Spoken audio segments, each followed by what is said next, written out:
2. At 3 o'clock precisely I was at Baker Street, but Holmes had not yet returned. The landlady informed me that he had left the house shortly after 8 o'clock in the morning. I sat down beside the fire, however, with the intention of awaiting him, however long he might be. I was already deeply interested in his inquiry, for, though it was surrounded by none of the grim and strange features which were associated with the 2 crimes which I have already recorded, still, the nature of the case and the exalted station of his client gave it a character of its own. Indeed, apart from the nature of the investigation which my friend had on hand, there was something in his masterly grasp of a situation, and his keen, incisive reasoning, which made it a pleasure to me to study his system of work, and to follow the quick, subtle methods by which he disentangled the most inextricable mysteries. So accustomed was I to his invariable success that the very possibility of his failing had ceased to enter into my head. It was close upon 4 before the door opened, and a drunken-looking groom, unkempt and side-whiskered, with an inflamed face and disreputable clothes, walked into the room. Accustomed as I was to my friend's amazing powers in the use of disguises, I had to look 3 times before I was certain that it was indeed he. With a nod he vanished into the bedroom, whence he emerged in 5 minutes tweed-suited and respectable, as of old. Putting his hands into his pockets, he stretched out his legs in front of the fire and laughed heartily for some minutes. "Well, really," he cried, and then he choked and laughed again until he was obliged to lie back, limp and helpless, in the chair. "What is it?" "It's quite too funny. I am sure you could never guess how I employed my morning, or what I ended by doing." "I can't imagine. I suppose that you have been watching the habits, and perhaps the house, of Miss Irene Adler." "Quite so, but the sequel was rather unusual. I will tell you, however. I left the house a little after 8 o'clock this morning in the character of a groom out of work. There is a wonderful sympathy and freemasonry among horsey men. Be one of them, and you will know all that there is to know. I soon found Briony Lodge. It is a bijou villa, with a garden at the back, but built out in front right up to the road, 2 stories. Chubb lock to the door. Large sitting room on the right side, well furnished, with long windows almost to the floor, and those preposterous English window fasteners which a child could open. Behind there was nothing remarkable, save that the passage window could be reached from the top of the coach house. I walked round it and examined it closely from every point of view, but without noting anything else of interest. I then lounged down the street and found, as I expected, that there was a mews in a lane which runs down by one wall of the garden. I lent the ostlers a hand in rubbing down their horses, and received in exchange 2d, a glass of half and half, 2 fills of shag tobacco, and as much information as I could desire about Miss Adler, to say nothing of half a dozen other people in the neighborhood in whom I was not in the least interested, but whose biographies I was compelled to listen to.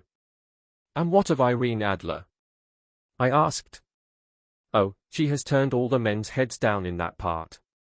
She is the daintiest thing under a bonnet on this planet. So say the Serpentine Mews, to a man. She lives quietly, sings at concerts, drives out at 5 every day, and returns at 7 sharp for dinner. Seldom goes out at other times, except when she sings. Has only 1 male visitor, but a good deal of him. He is dark, handsome, and dashing, never calls less than once a day, and often twice. He is a Mr. Godfrey Norton, of the Inner Temple. See the advantages of a cabman as a confidant. They had driven him home a dozen times from Serpentine Mews, and knew all about him. When I had listened to all they had to tell, I began to walk up and down near Briony Lodge once more, and to think over my plan of campaign. This Godfrey Norton was evidently an important factor in the matter. He was a lawyer. That sounded ominous. What was the relation between them, and what the object of his repeated visits? Was she his client, his friend, or his mistress? If the former, she had probably transferred the photograph to his keeping. If the latter, it was less likely. On the issue of this question depended whether I should continue my work at Briony Lodge, or turn my attention to the gentlemen's chambers in the Temple. It was a delicate point, and it widened the field of my inquiry. I fear that I bore you with these details, but I have to let you see my little difficulties, if you are to understand the situation. "I am following you closely," I answered. I was still balancing the matter in my mind when a hansom cab drove up to Briony Lodge, and a gentleman sprang out. He was a remarkably handsome man, dark, aquiline, and mustached, evidently the man of whom I had heard. He appeared to be in a great hurry, shouted to the cabman to wait, and brushed past the maid who opened the door with the air of a man who was thoroughly at home. He was in the house about half an hour, and I could catch glimpses of him in the windows of the sitting room, pacing up and down, talking excitedly, and waving his arms. Of her I could see nothing. Presently he emerged, looking even more flurried than before. As he stepped up to the cab, he pulled a gold watch from his pocket and looked at it earnestly. "Drive like the devil," he shouted, "first to Gross and Hankey's in Regent Street, and then to the Church of St. Monica in the Edgware Road. Half a guinea if you do it in 20 minutes.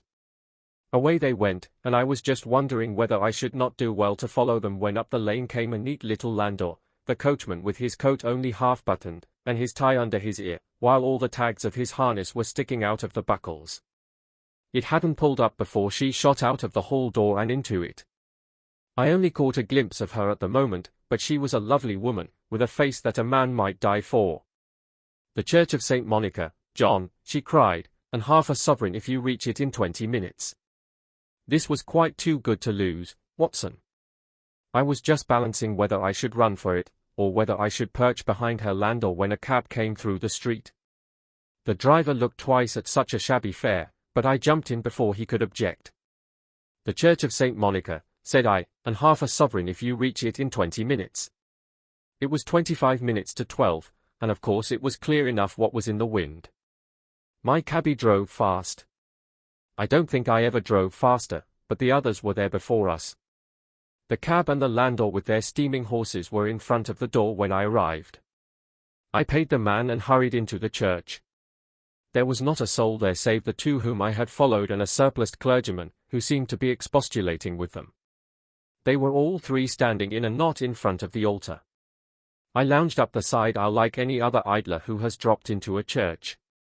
Suddenly, to my surprise, the three at the altar faced round to me, and Godfrey Norton came running as hard as he could towards me. "Thank God," he cried. "You'll do. Come. Come." "What then?" I asked. "Come, man, come, only 3 minutes, or it won't be legal." I was half dragged up to the altar, and before I knew where I was I found myself mumbling responses which were whispered in my ear, and vouching for things of which I knew nothing, and generally assisting in the secure tying up of Irene Adler, spinster, to Godfrey Norton, bachelor. It was all done in an instant, and there was the gentleman thanking me on the one side and the lady on the other, while the clergyman beamed on me in front. It was the most preposterous position in which I ever found myself in my life, and it was the thought of it that started me laughing just now. It seems that there had been some informality about their license, that the clergyman absolutely refused to marry them without a witness of some sort, and that my lucky appearance saved the bridegroom from having to sally out into the streets in search of a best man. The bride gave me a sovereign, and I mean to wear it on my watch chain in memory of the occasion. "This is a very unexpected turn of affairs," said I, "and what then?" Well, I found my plans very seriously menaced. It looked as if the pair might take an immediate departure, and so necessitate very prompt and energetic measures on my part. At the church door, however, they separated, he driving back to the temple, and she to her own house. "I shall drive out in the park at 5 as usual," she said as she left him. I heard no more. They drove away in different directions, and I went off to make my own arrangements. "Which are?" "Some cold beef and a glass of beer," he answered, ringing the bell. "I have been too busy to think of food, and I am likely to be busier still this evening. By the way, Doctor, I shall want your cooperation." "I shall be delighted." "You don't mind breaking the law?" "Not in the least." "Nor running a chance of arrest?" "Not in a good cause." "Oh, the cause is excellent. Then I am your man. I was sure that I might rely on you. But what is it you wish?" "When Mrs. Turner has brought in the tray I will make it clear to you. Now," he said as he turned hungrily on the simple fare that our landlady had provided, "I must discuss it while I eat, for I have not much time. It is nearly 5 now. In 2 hours we must be on the scene of action. Miss Irene, or Madam, rather, returns from her drive at 7. We must be at Bryony Lodge to meet her. And what then? You must leave that to me. I have already arranged what is to occur. There is only one point on which I must insist. You must not interfere, come what may. You understand? I am to be neutral. To do nothing whatever. There will probably be some small unpleasantness. Do not join in it. It will end in my being conveyed into the house. 4 or 5 minutes afterwards the sitting room window will open. You are to station yourself close to that open window. Yes. You are to watch me, for I will be visible to you. Yes. And when I raise my hand, so, you will throw into the room what I give you to throw, and will, at the same time, raise the cry of fire. You quite follow me? Entirely. It is nothing very formidable, he said, taking a long cigar-shaped roll from his pocket. It is an ordinary plumber's smoke rocket, fitted with a cap at either end to make it self-lighting. Your task is confined to that. When you raise your cry of fire, it will be taken up by quite a number of people. You may then walk to the end of the street, and I will rejoin you in 10 minutes. I hope that I have made myself clear. I am to remain neutral, to get near the window, to watch you, and at the signal to throw in this object, then to raise the cry of fire, and to wait you at the corner of the street. Precisely. Then you may entirely rely on me. That is excellent. I think, perhaps, it is almost time that I prepare for the new role I have to play. He disappeared into his bedroom and returned in a few minutes in the character of an amiable and simple-minded nonconformist clergyman. His broad black hat, his baggy trousers, his white tie, his sympathetic smile, and general look of peering and benevolent curiosity were such as Mr. John Hare alone could have equalled. It was not merely that Holmes changed his costume. His expression, his manner, his very soul seemed to vary with every fresh part that he assumed. The stage lost a fine actor, even as science lost an acute reasoner, when he became a specialist in crime. It was 6:15 when we left Baker Street, and it still wanted 10 minutes to the hour when we found ourselves in Serpentine Avenue. It was already dusk, and the lamps were just being lighted as we paced up and down in front of Bryony Lodge, waiting for the coming of its occupant. The house was just such as I had pictured it from Sherlock Holmes' succinct description, but the locality appeared to be less private than I expected. On the contrary, for a small street in a quiet neighborhood, it was remarkably animated. There was a group of shabbily dressed men smoking and laughing in a corner, a scissors grinder with his wheel, 2 guardsmen who were flirting with a nurse girl, and several well-dressed young men who were lounging up and down with cigars in their mouths. You see, remarked Holmes, as we paced to and fro in front of the house, this marriage rather simplifies matters. The photograph becomes a double-edged weapon now. The chances are that she would be as averse to its being seen by Mr. Godfrey Norton, as our client is to its coming to the eyes of his princess. Now the question is, where are we to find the photograph? Where, indeed? It is most unlikely that she carries it about with her. It is cabinet size. Too large for easy concealment about a woman's dress. She knows that the king is capable of having her waylaid and searched. 2 attempts of the sort have already been made. We may take it, then, that she does not carry it about with her. Where, then? Her banker or her lawyer. There is that double possibility. But I am inclined to think neither. Women are naturally secretive, and they like to do their own secreting. Why should she hand it over to anyone else? She could trust her own guardianship, but she could not tell what indirect or political influence might be brought to bear upon a businessman. Besides, remember that she had resolved to use it within a few days. It must be where she can lay her hands upon it. It must be in her own house. But it has twice been burgled. Pshaw! They did not know how to look. But how will you look? I will not look. What then? I will get her to show me. But she will refuse. She will not be able to. But I hear the rumble of wheels. It is her carriage. Now carry out my orders to the letter. As he spoke, the gleam of the sidelights of a carriage came round the curve of the avenue. It was a smart little landau which rattled up to the door of Bryony Lodge. As it pulled up, one of the loafing men at the corner dashed forward to open the door in the hope of earning a copper, but was elbowed away by another loafer, who had rushed up with the same intention. A fierce quarrel broke out, which was increased by the two guardsmen, who took sides with one of the loungers, and by the scissors grinder, who was equally hot upon the other side.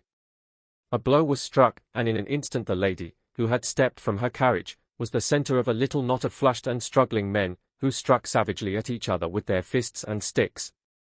Holmes dashed into the crowd to protect the lady, but, just as he reached her, he gave a cry and dropped to the ground, with the blood running freely down his face.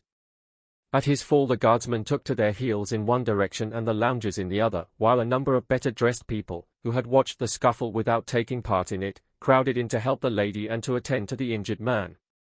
Irene Adler, as I will still call her, had hurried up the steps, but she stood at the top with her superb figure outlined against the lights of the hall, looking back into the street. "Is the poor gentleman much hurt?" she asked. "He is dead," cried several voices. "No, no, there's life in him," shouted another. "But he'll be gone before you can get him to hospital." "He's a brave fellow," said a woman. "They would have had the lady's purse and watch if it hadn't been for him. They were a gang, and a rough one, too. Ah, he's breathing now. He can't lie in the street. May we bring him in, ma'am?" "Surely. Bring him into the sitting room. There is a comfortable sofa. This way, please." Slowly and solemnly he was borne into Briony Lodge and laid out in the principal room, while I still observed the proceedings from my post by the window. The lamps had been lit, but the blinds had not been drawn, so that I could see Holmes as he lay upon the couch. I do not know whether he was seized with compunction at that moment for the part he was playing, but I know that I never felt more heartily ashamed of myself in my life than when I saw the beautiful creature against whom I was conspiring, or the grace and kindliness with which she waited upon the injured man. And yet it would be the blackest treachery to Holmes to draw back now from the part which he had entrusted to me. I hardened my heart, and took the smoke rocket from under my ulster. After all, I thought, we are not injuring her. We are but preventing her from injuring another. Holmes had sat up upon the couch, and I saw him motion like a man who is in need of air. A maid rushed across and threw open the window. At the same instant I saw him raise his hand, and at the signal I tossed my rocket into the room with a cry of "Fire!" The word was no sooner out of my mouth than the whole crowd of spectators, well-dressed and ill, gentlemen, ostlers, and servant maids, joined in a general shriek of "Fire!" Thick clouds of smoke curled through the room and out at the open window. I caught a glimpse of rushing figures, and a moment later the voice of Holmes from within assuring them that it was a false alarm. Slipping through the shouting crowd I made my way to the corner of the street, and in 10 minutes was rejoiced to find my friend's arm in mine, and to get away from the scene of uproar. He walked swiftly and in silence for some few minutes until we had turned down one of the quiet streets which lead towards the Edgware Road. "You did it very nicely, Doctor," he remarked. "Nothing could have been better. It is all right. You have the photograph? I know where it is. And how did you find out?" "She showed me, as I told you she would. I am still in the dark." "I do not wish to make a mystery," said he, laughing. "The matter was perfectly simple. You, of course, saw that everyone in the street was an accomplice. They were all engaged for the evening. I guessed as much. Then, when the row broke out, I had a little moist red paint in the palm of my hand. I rushed forward, fell down, clapped my hand to my face, and became a piteous spectacle. It is an old trick. That also I could fathom. Then they carried me in. She was bound to have me in. What else could she do? And into her sitting room, which was the very room which I suspected. It lay between that and her bedroom, and I was determined to see which. They laid me on a couch, I motioned for air, they were compelled to open the window, and you had your chance. How did that help you? It was all important. When a woman thinks that her house is on fire, her instinct is at once to rush to the thing which she values most. It is a perfectly overpowering impulse, and I have more than once taken advantage of it. In the case of the Darlington substitution scandal it was of use to me, and also in the Arnsworth Castle business. A married woman grabs at her baby, an unmarried one reaches for her jewel box. Now it was clear to me that Our Lady of today had nothing in the house more precious to her than what we are in quest of.